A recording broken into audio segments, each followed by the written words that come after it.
ಲಕ್ಷ್ಮಣ, ಇಲ್ಲಿಗೆ ಬಂದು ಈಗಾಗಲೇ 10-15 ದಿನಗಳು ಕಳೆದಿರಬಹುದು. ಇಲ್ಲಿ ಏನೋ ಒಂದು ರೀತಿಯಾದಂತ ವ್ಯವಸ್ಥಿತವಾದಂತ ರೀತಿಯಲ್ಲಿ ನಾವು ಇದ್ದೇವೆ. ಆದರೆ ಒಮ್ಮೆ ನಾವು ಬಂದಂತ ದಾರಿಯನ್ನು ನೋಡಿದಾಗ ಒಂದು ವಿಚಿತ್ರವಾದಂತ ಘಟನೆ ನೆನಪಾಗ್ತಾ ಇದೆ. ನಾವು ಬಂದ ಹಾದಿಯಲ್ಲಿ ಹೌದು, ಅಂತದ್ದೇನಾಯ್ತು? ನೋಡಿದ್ರೆ ಆ ಕಡೆಯಲ್ಲಿ ಯಾವುದೋ ಸೇನೆ ಬರ್ತಾ ಇದ್ದ ಹಾಗೆ ಕಾಣಿಸ್ತಾ ಇದೆ. ಸೇನೆಯ? ಹೌದು. ಅದಕ್ಕಾಗಿ ನಾನು ಏನಾಗಿರಬಹುದು ಎಂಬುದಾಗಿ ಯೋಚಿಸುತ್ತಾ ಒಂದು ಎತ್ತರವಾದಂತ ಮರವನ್ನು ಹೊತ್ತಿ ನೋಡಿದ್ರೆ ನಮ್ಮ ಅಯೋಧ್ಯೆಯ ಸೇನೆ ಬರ್ತಾ ಇದೆ ಅಣ್ಣ. ಅಯೋಧ್ಯೆಯ ಸೇನೆ ಅರಣ್ಯ ಗಮನವಾಗುತ್ತಾ ಇದೆ. ಹೇಗೆ ಗೊತ್ತಾಯ್ತು? ನಮ್ಮ ಅಯೋಧ್ಯೆಯ ರಾಷ್ಟ್ರ ಲಾಂಛನ ಕಾಣಿಸ್ತಾ ಇದೆ, ಕೋಯಿಲಾರ ಧ್ವಜ. ಹೌದು. ಅದನ್ನು ನೋಡಿದಾಗ ಭರತ ಬಂದಿರಬಹುದೇ ಎಂಬಂತ ಶಂಕೆ ಉಂಟಾಗುತ್ತಾ ಇದೆ ಅಣ್ಣ. ಇದು ನಿನ್ನ ಶಂಕೆ? ಹೌದು. ಯಾಕೆ ಕೇಳ್ತೀಯ? ನಾವು ಈಗಾಗಲೇ ಕಾಡಿಗೆ ಬಂದಿದ್ದೇವೆ. ಕಾಡಿಗೆ ಬಂದಂತ ಸಂದರ್ಭದಲ್ಲಿ ಭರತ ಅಲ್ಲಿ ಇರಲಿಲ್ಲ, ಅವನ ಅಜ್ಜನ ಮನೆಯಲ್ಲಿ ಇದ್ದವ. ಈಗ ಅವನಿಗೆ ಗೊತ್ತಾಗಿ ನಮ್ಮ ಮೇಲೆ ಏನಾದರೂ ದ್ವೇಷ ಸಾಧಿಸುವುದಕ್ಕಾಗಿಯೋ ಅಥವಾ ಅಹಂಕಾರದಿಂದಲಾಗಿಯೋ ಬರ್ತಾ ಇರಬಹುದಾ ಎಂಬಂತ ಶಂಕೆ ಉಂಟಾಗ್ತಾ ಇದೆ. ಹಾಗೆ ಭಾವಿಸಿದ? ಹೌದು. ನೋಡಿ, ಯಾಕೆ ಕೇಳ್ತೀಯ? ಸೇನಾ ಸಮೇತನಾಗಿ ಬರ್ತಾ ಇದ್ದಾನೆ. ಒಂದು ವೇಳೆ ನಮ್ಮನ್ನು ಕಾಣಬೇಕು ಬರಬೇಕು ಅಂತ ಆದ್ರೆ ಹಾಗೆ ಬರಬಹುದಿತ್ತು, ಆದ್ರೆ ಹಾಗೆ ಬರ್ತಾ ಇಲ್ಲ. ಸೇನಾ ಸಮೇತನಾಗಿ ಬರ್ತಾ ಇರುವುದಕ್ಕಾಗಿ ನಾನು ಮಾಡ್ತಾ ಇದ್ದೇನೆ, ನಮ್ಮನ್ನು ಕೊಲ್ಲುವುದಕ್ಕಾಗಿ ಆತ ಬರ್ತಾ ಇದ್ದಾನೆ ಎಂಬುದಾಗಿ.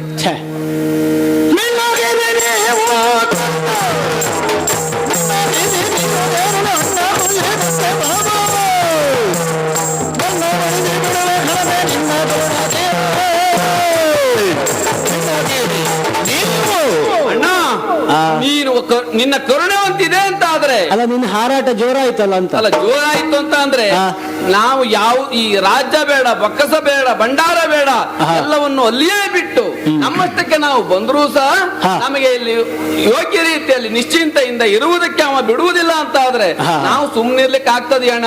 ನಿನ್ನ ರಕ್ಷಣೆಗಾಗಿ ಬಂದವ ನಾನು. ಆಗಿರುವಾಗ ಆ ಗಂಗಾ ನದಿಯನ್ನು ದಾಟುವುದರ ಒಳಗಾಗಿಯೇ ಅವನನ್ನ ಕತ್ತರಿಸಿ ಆಗುತ್ತೆ. ಸ್ವಲ್ಪ ಸುಮ್ಮನಿರ. ಯಾಕಣ್ಣ? ಸ್ವಲ್ಪ ಸುಮ್ಮನಿರ. ಸುಮ್ಮಗಿರು ಬರದ ಬರುವ ಮರ್ಮವನ್ನು ಅರಿಯ ನೀನು. ಸುಮ್ಮಗಿರು ಬರದ ಬರುವ ಧರ್ಮವನ್ನು ಅರಿಯ ನೀನು. ಧರ್ಮವನ್ನು ಅರಿಯ ನೀನು.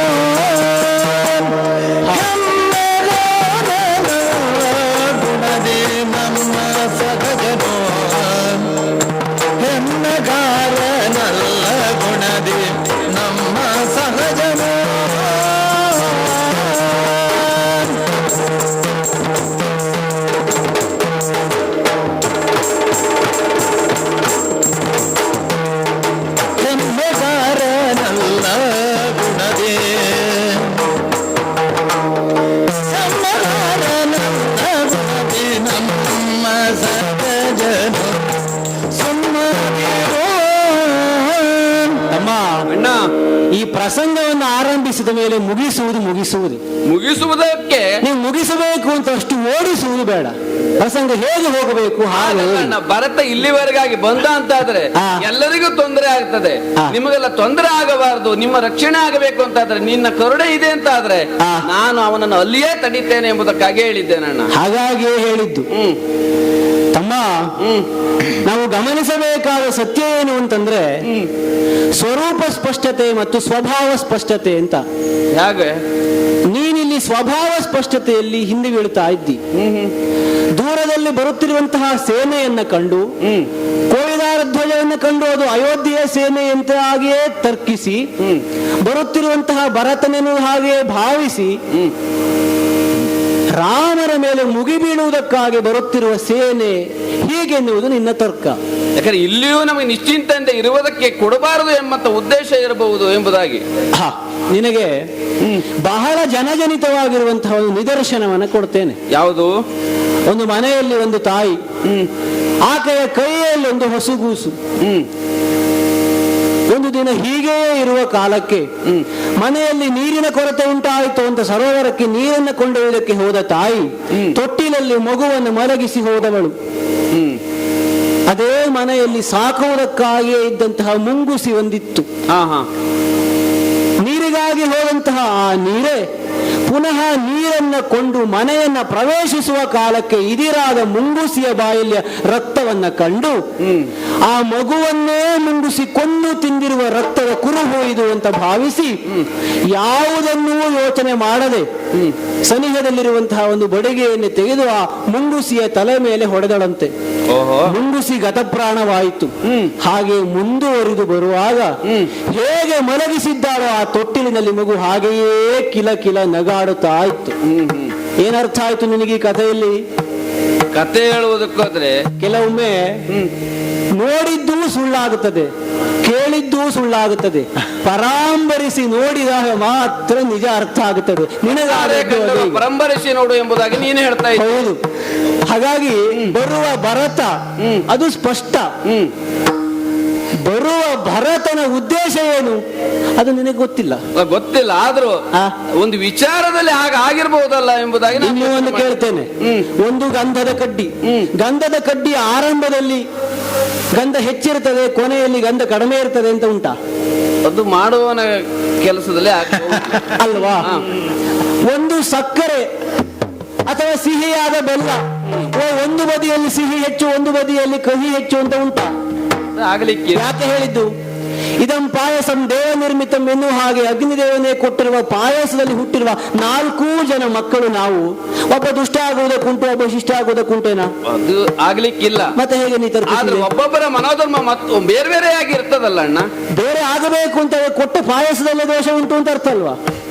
ಆಗಿರ್ಲಿಕ್ಕೆ ಸಾಧ್ಯತೆ ಉಂಟು ಅಂತ ಹೇಳ್ತಾ ಇದೀಯಾ? ಹಾಗೆ ಸಾಧ್ಯತೆ ಇಲ್ಲ ಅಂತಂದ್ರೆ ಭರತ ದುಷ್ಟನಾಗುವುದಕ್ಕೆ ಸಾಧ್ಯ ಇಲ್ಲ ಅಂತ ಹೇಳುವುದಕ್ಕೆ ಇಷ್ಟು ಹೇಳಿದ್ದು ನಿನಗೆ. ಭರತ ಬರುವ ಚಂದ ನೋಡು, ಹಮ್ಮುಗಾರ ಭರತ ಅಲ್ಲ. ಯಾಕೆ? ಆದ್ರೆ ಸೇನಾ ಸಮೇತನಾಗಿ ಬರ್ತಾ ಇದ್ದಾನಲ್ಲ ಅಣ್ಣ. ಸೇನಾ ಸಮೇತನಾಗಿ ಬಂದ ಎನ್ನುವ ಕಾರಣಡು ಆಯುಧ ಎನ್ನುವಂತಹದ್ದು ಯುದ್ಧಕ್ಕೆ ಮಾತ್ರ ಅಲ್ಲ, ಅಲಂಕಾರಕ್ಕೂ ಆಯುಧ ಪಾಣಿಗಳಾಗುತ್ತಾರೆ. ಆಯುಧ ಪಾಣಿಗಳಾಗಿದ್ದಾರೆ ಎಂದು ಮಾತ್ರಕ್ಕೆ ಅದು ಅಲಂಕಾರಕ್ಕಲ್ಲ ಯುದ್ಧಕ್ಕೆ ಅಂತ ಭಾವಿಸುವುದಕ್ಕುಂಟ? ಅದಾಗ್ಲಿಕ್ಕೆ ಪಟ್ಟವನ್ನೇರುವಾದಂತಹ ಸಂದರ್ಭದಲ್ಲಿ ಪಟ್ಟಗತ್ತಿಯನ್ನು ಕೊಡ್ತಾರೆ. ಪಟ್ಟ ಕಟ್ಟುವಾಗ ಯುದ್ಧದಲ್ಲಿ ಭಾಗವಹಿಸುವುದಕ್ಕೆ ಅಂತ ಪಟ್ಟಗತ್ತಿ ಕೊಡುವುದಾ? ಅದೇನಿಲ್ಲ, ಅದು ಶಿಷ್ಟಾಚಾರ. ಸೇನೆಯನ್ನು ಕೂಡಿಕೊಂಡು ಬರುವುದು ಯಾಕೆ? ಇದು ಅಯೋಧ್ಯ ನಗರದ ಪ್ರತಿನಿಧಿಯಾಗಿ ಬರುತ್ತಿರುವವನು ಎನ್ನುವ ಹಾಗಾಗುವುದು ಉಂಟಲ್ಲ. ಇನ್ನೂ ಒಂದು ಉದಾಹರಣೆಯನ್ನು ಕೊಡ್ತೇನೆ. ಏನು? ಒಂದು ಆನೆ, ಹಲವಾರು ಜನ ಕುರುಡರು ಬಂದು ಆನೆಯನ್ನು ಮುಟ್ಟಿ ನೋಡ್ತಾರೆ.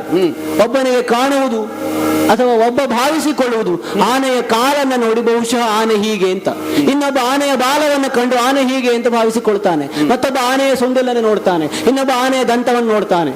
ಹಾಗಿದ್ರೆ ಯಾವುದು ಆನೆ? ಯಾವುದು ಆನೆ ಅಲ್ಲ. ಕಾಣುವ ಆನೆಯ ವಿಭಾಗಗಳಾಗಿರ್ತದೆ. ಯಥಾ ದೃಷ್ಟಿ ತಥಾ ಸೃಷ್ಟಿ. ಹೇಗೆ ನಾವು ನೋಡ್ತೇವೆ ಸೃಷ್ಟಿ ಆಗುವುದು ಹಾಗೆ. ಹಾಗಾಗಿ ಭರತ ಬರುತ್ತಿರುವುದು ಹಮ್ಮುಗಾರನಾಗಿ ಅಲ್ಲ, ನೀನೆನ್ನುವ ಹಾಗೆ ರಾಜ್ಯದ ಮದವನ್ನು ತೋರಿಸುವುದಕ್ಕೆ ಬೇಕಾಗಿ ಸೇನೆಯನ್ನು ಕೂಡಿಕೊಂಡು ಬಂದದ್ದಲ್ಲ. ಮತ್ತೆ ಹೇಳಿದೆಯಲ್ಲ, ಅವರನ್ನೆಲ್ಲ ನೇರಳ ಹಣ್ಣಿನ ಹಾಗೆ ಪಟ ಪಟ ಉದುರಿಸ್ತೇನೆ ಅಂತ. ಹೆಚ್ಚಿಗೆ ಸಮಯ ತಗೊಳ್ಬಾರದು ಅಂತ. ಆ ಸಾಮರ್ಥ್ಯ ನಿನಗಿದ್ರೆ ಅವ ಕೈ ಎತ್ತಿದ ಮೇಲೆ ಮಾಡುವುದಕ್ಕೇನು? ಅಲ್ಲ, ಅದಕ್ಕೂ ತೊಂದರೆ ಇಲ್ಲ. ಆದ್ರೆ ಇಲ್ಲಿಗೆ ಬರುವುದರ ಒಳಗಾಗಿಯೇ ಮುಗಿಸಿ ಬಿಡ್ತೇನೆ ಎಂಬುದಂತ ಉದ್ದೇಶವನ್ನೇ ಹೇಳಿದ್ದು ನಾನು. ಅದಕ್ಕೆ ಹೇಳಿದ್ದು ನಾನು, ಸ್ವಭಾವ ಸ್ಪಷ್ಟತೆ ನಿನಗಿನ್ನೂ ಆಗಲಿಲ್ಲ ಅಂತ. ಹಾಗಾಗಿ ಈಗ ಮತ್ತೊಂದು ಕೇಳುವುದು ಏನು? ರಾಮನನ್ನ ಇಲ್ಲವಾಗಿಸಬೇಕು ಅಂತ ಲಕ್ಷ್ಮಣನಿಗೆ ಅನ್ನಿಸುವುದಕ್ಕುಂಟ? ಲಕ್ಷ್ಮಣನಿಗೆ ಅನ್ನಿಸಲಿಕ್ಕಿಲ್ಲ. ಹಾಗಾದ್ರೆ ಮತ್ತೆ ಲಕ್ಷ್ಮಣ ರಾಮನ ರಕ್ಷಣೆಗಾಗಿಯೇ ಬಂದವ. ಹಾಗಾದರೆ ಲಕ್ಷ್ಮಣನಿಗೆ ರಾಮನೂ ಅಣ್ಣ ಭರತನೂ ಅಣ್ಣ ಅಂತ ಆದ ಮೇಲೆ ರಾಮನಂತೆ ಭರತ ಯಾಕಲ್ಲ? ಯಾಕೆಂದ್ರೆ ಇಲ್ಲಿ ನಡೆದಿರುವಂತ ಘಟನೆ ಆ ರೀತಿ ಆಗಿದೆಯಲ್ಲ ಅಣ್ಣ. ಇಲ್ಲ, ನೀ ಭಾವಿಸಿದ್ದು ಹಾಗೆ. ಹಾಗಾಗಿ ಬರುವ ಭರತನ ಭಾವವೇನು ಅಂತ ತಿಳಿಯುವಲ್ಲಿವರೆಗೆ ಸ್ವಲ್ಪ ನಿಲ್ಲು. ನಾ ಭಾವಿಸಿದ್ದು ಯಾಕೆ ಗೊತ್ತಾ? ಯಾಕೆ? ಅರಮನೆಯಿಂದ ಹೊರಟು ಬರುವಾಗ ನಾ ಬರ್ತೇನೆ ಅಣ್ಣ ಅಂತ ನೀ ಹೇಳಿದಾಗ ಬಾ ಅಂತ ಕರ್ಕೊಂಡು ಬಂದಿದ್ದು ಯಾಕೆ ಗೊತ್ತಾ? ನಿನ್ನೊಬ್ಬನನ್ನೇ ಅಯೋಧ್ಯೆಯಲ್ಲಿ ಬಿಟ್ಟು ನೀ ಅನಾಹುತ ಮಾಡ್ತೀನಿ. ಹಾಗಾಗಿ ಹೌದು, ರಾಮ ಜೊತೆಯಲ್ಲಿ ಇದ್ದಾಗಲೇ ನೀ ಇಷ್ಟು ಹಾರುವವನು. ರಾಮನಿಲ್ಲದ ಅಯೋಧ್ಯೆಯಲ್ಲಿ ಇಡೀ ಅಯೋಧ್ಯೆಯನ್ನು ಸರ್ವನಾಶ ಮಾಡಿ ರಾಮನನ್ನು ತಂದು ಕೂರಿಸುವುದಿಲ್ಲ ಅಂತ ಏನು? ನನಗೆ ರಾಮನ ವಾಕ್ಯ ಅಂದ್ರೆ ವೇದ ವಾಕ್ಯವೇ. ಹಾಗಾಗಿ ರಾಮ ಹೇಳಿದ್ನಲ್ಲ, ಅದು ನಾನು ಒಪ್ಪಿಕೊಡ್ತೇನೆ. ಹಾಗಾಗಿಯೇ ನಿನ್ನನ್ನ ಕರ್ಕೊಂಡು ಬಂದದ್ದು. ಅರ್ಥ ಆಯ್ತಾ? ಆದ್ರೂ ತೊಂದರೆ ಇಲ್ಲ. ಹಾ. ಇನ್ನೊಂದು ವಿಚಾರವನ್ನು ಹೇಳ್ತೇನೆ. ಭಾರತ ಯಾವ ರೀತಿಯಾಗಿಯೇ ಬರಲಿ, ಹಾ. ನಾನು ಅದಕ್ಕೆ ಸರಿಯಾದ ರೀತಿಯಾದಂತಹ ವ್ಯವಸ್ಥಿತವಾಗಿ ಅವನು ಒಂದು ವೇಳೆ ಆಕ್ರಮಣಕ್ಕೆ ಬಂದ್ರು ನೀ ಸಿದ್ಧನಾಗು, ಸಿದ್ಧನಾಗಿರ್ತೇನೆ. ಆದ್ರೆ ನಾ ಹೇಳುವಲ್ಲಿವರೆಗೆ ಕಾಯಬೇಕು. ಅದು ಕಾಯ್ತೇನೆ. ಹಾಗಾಗಿ ಹಾ. ಆ ಕಡೆ ಎಲ್ಲಿರು ನೋಡಿಕೊಳ್ತೇನೆ.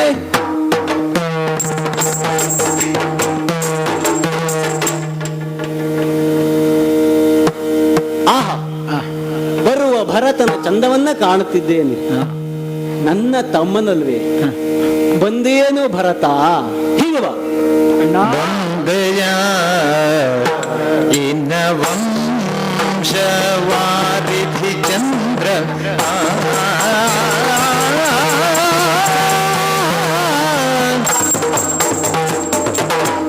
ಬಂದೆಯ ಇನ್ನ ವಂಶವಾರಿಧಿ ಚಂದ್ರ ಹೀಗೆ ಬಾರೋ.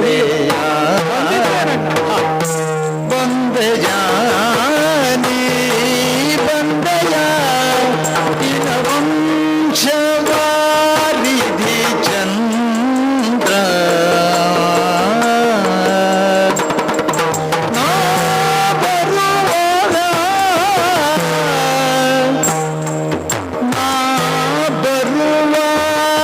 ನಿನ್ನೊಡನೆಂದು ನಿನ್ನೊಡನೆ ನಾ ನಿನ್ನೊಡನೆ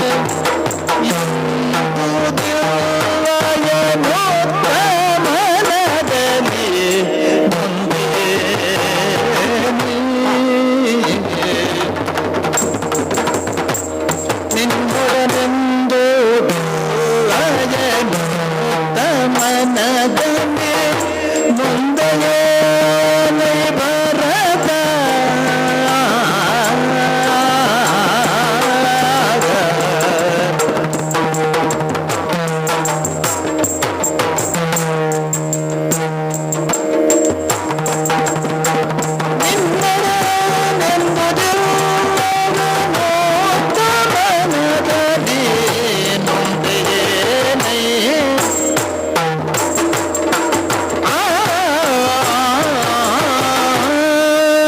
ನನ್ನ ಕಣ್ಣುಗಳನ್ನೇ ನಾನು ನಂಬಲಾಗುತ್ತಾ ಇದ್ದೇನೆ.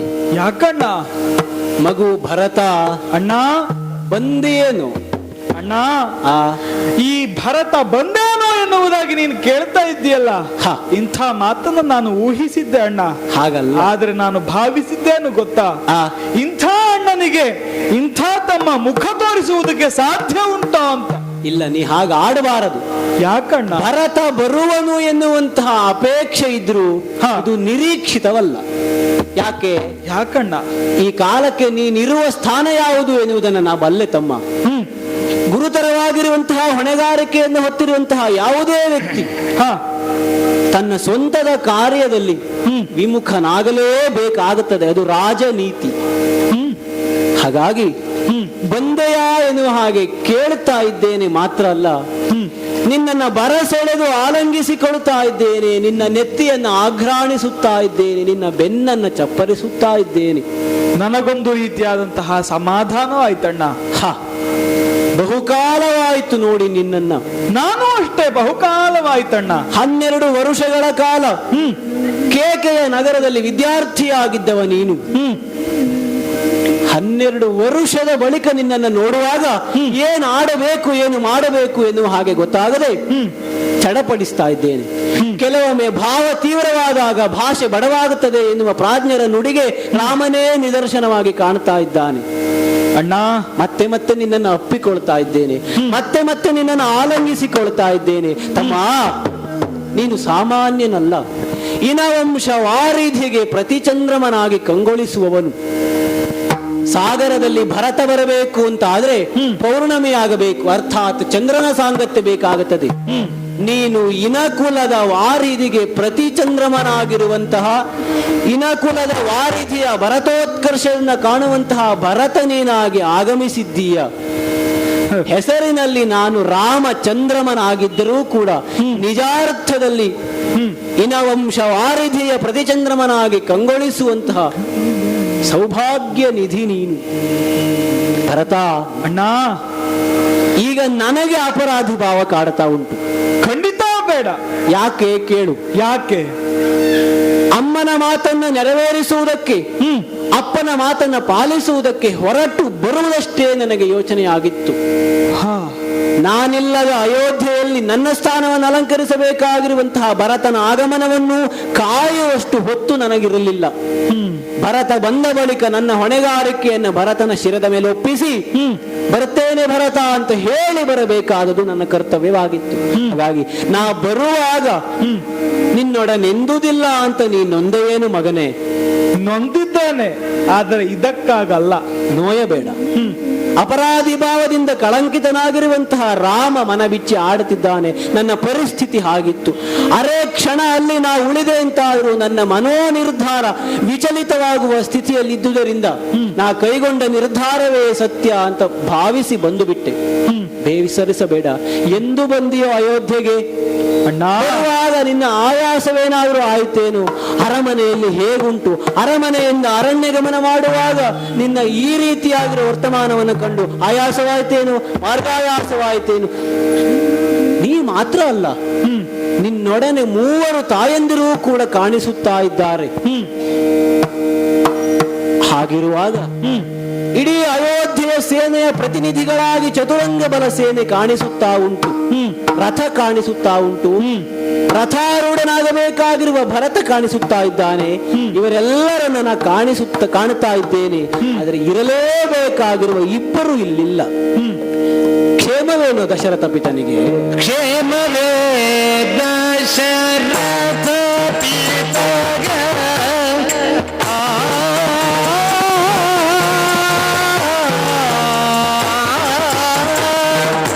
ಕ್ಷೇಮವೇ ದಶರಥ ಪಿತಗೆ. ಕ್ಷೇಮವೇ ಕ್ಷೇಮವೇ ದಶರಥ ಪಿತಗೆ. ಕ್ಷೇಮವೇ ಕ್ಷೇಮವೇ ಕ್ಷೇಮವೇ ದಶರಥ ಪಿತಗೆ. ಕ್ಷೇಮವೇ ದಶರಥ ಪಿತಗೆ. ಪರಿಣಾಮವೇ ಪರಿಣಾಮವೇ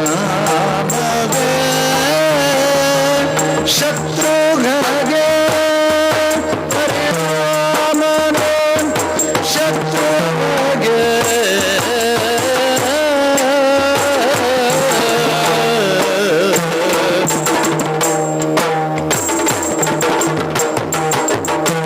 ಮೊದಲಾದ ಮಹಾಪ್ರಜೆಗಳಿಗೆ ಕ್ಷೇಮವೇ. ಮೊದಲಾದ ಮಹಾಪ್ರಜೆಗಳಿಗೆ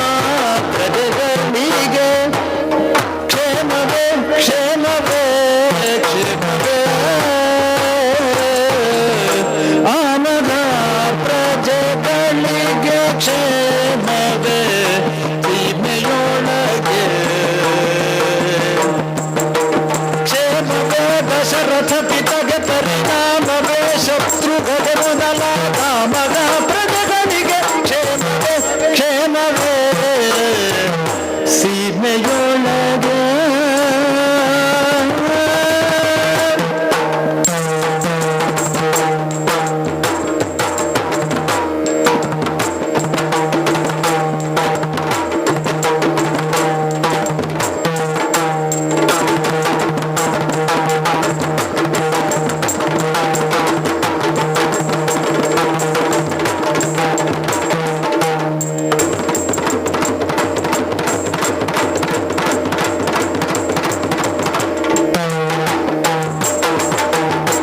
ಮೊದಲಾದ ಮಹಾಪ್ರಜೆಗಳಿಗೆ ಕ್ಷೇಮವೇ.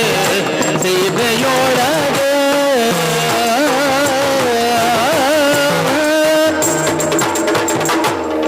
ಆನಂದಾತಿರೇಕದಲ್ಲಿ ಮೈಮರೆಯುವಾಗ ಕೆಲವೊಮ್ಮೆ ಹತ್ತಿರದವರನ್ನೇ ಮರೆತು ಬಿಡುತ್ತೇವೆ. ಇದರ ಅರ್ಥ ಮರೆಯಬೇಕೆನ್ನುವ ಉದ್ದೇಶದಿಂದ ಮರೆತದ್ದು ಅಂತಲೂ ಅಲ್ಲ, ಮತ್ತೆ ಅದು ಮರೆತು ಹೋಗುವುದು. ನಾನು ಹಾಗೆ ಆದದ್ದು ನೋಡಿ. ಹಾ, ಕಣ್ಣ ಮುಂದಿರುವಂತಹ ಆಕೃತಿ ಭರತ. ಭರತ ಬರುವ ಎನ್ನುವ ಹಾಗೆ ಸಂತೋಷ ತುಂದಿಲನಾಗಿ ಮಾತಾಡಿಸುವುದಕ್ಕೆ ಮುಂದಾಗುತ್ತಾ ಇದ್ದೇನೆ. ಇಡೀ ಈ ಸಮುದಾಯವನ್ನು ಗುರುತಿಸುವಾಗ ಕೆಲವರು ಅಲ್ಲಿ ಇಲ್ಲ. ನಾ ಯೋಚಿಸುವುದು, ಕ್ಷೇಮವೇ ದಶರಥ ಪಿತಗೆ ಯಾಕೆ ಹೀಗೆ ಆಡ್ತೇನೆ ಅಂತ ಕೇಳು. ಯಾಕೆ? ನೀನಿಲ್ಲದ ಅಯೋಧ್ಯೆಯಲ್ಲಿ ತಂದೆ ಅಸ್ವಸ್ಥರಾದುದನ್ನು ಅಸ್ಪಷ್ಟವಾಗಿ ಕಂಡವನು ನಾನು. ಯಾವ ಕಾಲಕ್ಕೆ ಭರತನಿಗೆ ಪಟ್ಟ ಅಂತ ಹೇಳಿದಾಗ ತಂದೆಗೆ ಕೊರಗು ಹತ್ತಲಿಲ್ಲ. ರಾಮ ಕಾಡಿಗೆ ಹೋಗಬೇಕಾಗುತ್ತದೆಯಲ್ಲ ಎನ್ನುವ ಕೊರಗೆ ಅತಿಯಾದದ್ದು ಅವರಿಗೆ. ನಾನೂ ಕಾಡಿಗೆ ಬರುತ್ತೇನೆ ಮಗನೇ ಅಂತ ಆಡಿದ್ರು. ಹಾಗಾಗುವುದಕ್ಕೆ ಸಾಧ್ಯ ಇಲ್ಲ ಅಂತ ಆಡಿದಾಗ ಅರೆ ಗಳಿಗೆಯಾದರೂ ನನ್ನೊಡನೆ ಇದ್ದು ಒಂದು ಹೊತ್ತಿನ ಊಟವನ್ನಾದರೂ ಮಾಡಿ ಹೋಗು ಮಗನೇ ಅಂತ ಪರಿಪರಿಯಾಗಿ ಬೇಡಿಕೊಂಡವರವರು. ನಿರ್ದಯನಾಗಿ ನಿಷ್ಕರುಣೆಯಾಗಿ ಆ ಕಾಲಕ್ಕೆ ಪಿತನನ್ನ ಅಲ್ಲಿಯೇ ಬಿಟ್ಟು ಹಿಂದೆಯೂ ತಿರುಗಿ ನೋಡದ ಹಾಗೆ ನಾನು ಅಯೋಧ್ಯೆಯಿಂದ ಬಂದವನು. ಮುಂದೇನಾಯಿತು ಅಂತ ನನಗೆ ಗೊತ್ತಿಲ್ಲ. ಮುಂದೆ ಏನಾಯಿತು ಎನ್ನುವ ಸಂಗತಿಯನ್ನು ತಿಳಿಸಬೇಕಿದ್ರೆ ಅದು ಭರತನೇ ಆಗಬೇಕು ಅಥವಾ ಅಯೋಧ್ಯೆಯ ಪ್ರತಿನಿಧಿಗಳೇ ಆಗಬೇಕು. ಹಾಗಾಗಿ ಕೇಳುವುದು, ಕ್ಷೇಮವೇ ದಶರಥ ಪಿತಗೆ? ಈ ಕಾಲಕ್ಕೆ ದಶರಥ ಪಿತನ ಅಂಬೋಣದ ಮೇರೆಗೆ ನೀನು ರಾಜನಾಗಿದ್ದರೂ ಕೂಡ 60,000 ವರ್ಷಗಳ ಕಾಲ ತುಂಬು ಪ್ರಜಾ ಜೀವನವನ್ನ, ತುಂಬು ರಾಜ್ಯಾಭಿಷೇಕದ ಜೀವನವನ್ನ ನಡೆಸಿದವರು ತಂದೆಯವರು. ಹೀಗಿರುವಾಗ ನಾ ಸುಮಂತ್ರನಲ್ಲಿಯೂ ಆಡಿದ್ದದೆ, ವೃದ್ಧರಾಗಿರುವಂತಹ ತಂದೆಯನ್ನ ಬಳಲಿಸಬೇಡಿ ಎನ್ನುವ ಹಾಗೆ ಕ್ಷೇಮವಾಗಿದ್ದಾರೇನು? ಜೊತೆಗೆ ರಾಮಾನುಜರಲ್ಲಿ ನೀವೀರ್ವರು ಇಲ್ಲಿಯೇ ಇದ್ದೀರಿ, ಇನ್ನೋರ್ವನಾದಂತಹ ಶತ್ರುಘ್ನ ಕಾಣಿಸುತ್ತಾ ಇಲ್ಲ. ಶತ್ರುಹರನಿಗೆ ಕ್ಷೇಮವೇನು? ಜೊತೆಯಲ್ಲಿ ಸಮಸ್ತ ಅಯೋಧ್ಯ ನಗರದ ಮಹಾಜನತೆ, ಜನತೆ ಇಲ್ಲದಿದ್ದರೆ ಜನಪನಿಗೆ ಅಸ್ತಿತ್ವ ಉಂಟು ಹೇಳು? ಪ್ರಜೆಗಳಿದ್ದಾಗ ಮಾತ್ರ ಪ್ರಭುವಾದವನಿಗೊಂದು ಅಸ್ತಿತ್ವ. ಅಂತಹ ನಿನ್ನ ಆಳ್ವಿಕೆಗೆ ಒಳಪಟ್ಟಿರುವಂತಹ ಈ ಅಯೋಧ್ಯೆಯ ಪ್ರಜಾಜನರು ಹೇಗಿದ್ದಾರೆ? ಕ್ಷೇಮವಾಗಿದ್ದಾರೇನೋ ಕೇಳಬೇಕು. ಇನ್ನೂ ಅಯೋಧ್ಯೆಯ ಕುರಿತಾಗಿ ಆಡಬೇಕು. ರಾಮನಿಗೆ ಅಯೋಧ್ಯೆ ದೂರವಾದುದಲ್ಲ, ರಾಮ ಅಯೋಧ್ಯೆಯಿಂದ ದೂರವಾಗಿದ್ದಾನೆ ಅಷ್ಟೇ. ಅದು ಕ್ಷಣಿಕ ಕಾಲ. ನಾನು ಭೌತಿಕವಾಗಿ ದೂರ ಆದರೂ ನನ್ನ ಮನಸ್ಸು ಉಂಟಾದದ್ದು, ಮನಸ್ಸು ಇರುವುದು ಅಯೋಧ್ಯೆಯಲ್ಲಿ. ಅಯೋಧ್ಯೆಯಲ್ಲಿ ಹೇಗಿದ್ದಾರೆ?